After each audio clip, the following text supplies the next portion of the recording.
নমস্কার বন্ধুরা, আজকে আমি তোমাদের সঙ্গে কই মাছের দারুণ লোভনীয় একটা রেসিপি শেয়ার করছি, তেল কই।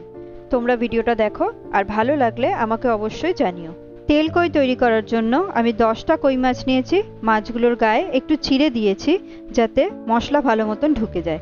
এবার এই মাছগুলোর মধ্যে 1 টিস্পুন নুন, 1 টিস্পুন হলুদ গুঁড়ো আর বেশ কিছুটা সর্ষের তেল দিয়ে ভালো করে মাখিয়ে নিয়ে মিনিট 10-15 ম্যারিনেট করে রেখে দেবো। এখন কড়াইতে মাছ ভাজার জন্য পরিমাণ মতন সর্ষের তেল দিয়ে তেলটাকে ভালো করে গরম করে নেব। এবার এর মধ্যে একটা একটা করে কই মাছ ছেড়ে দেবো। 2 পিঠ উল্টে পাল্টে বেশ লাল লাল করে ভেজে নেব।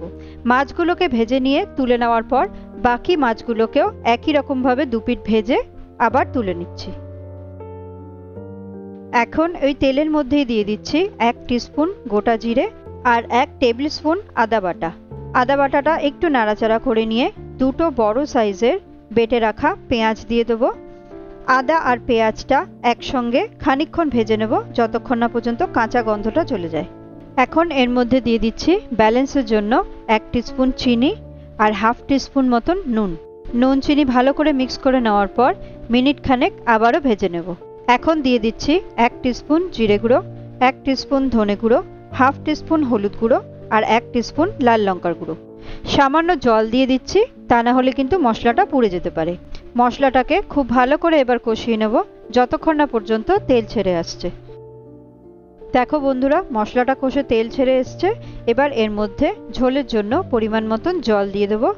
আর যেহেতু জল অ্যাড করছি তাই স্বাদ অনুযায়ী আরও 1 টিস্পুন নুন দিয়ে দেবো।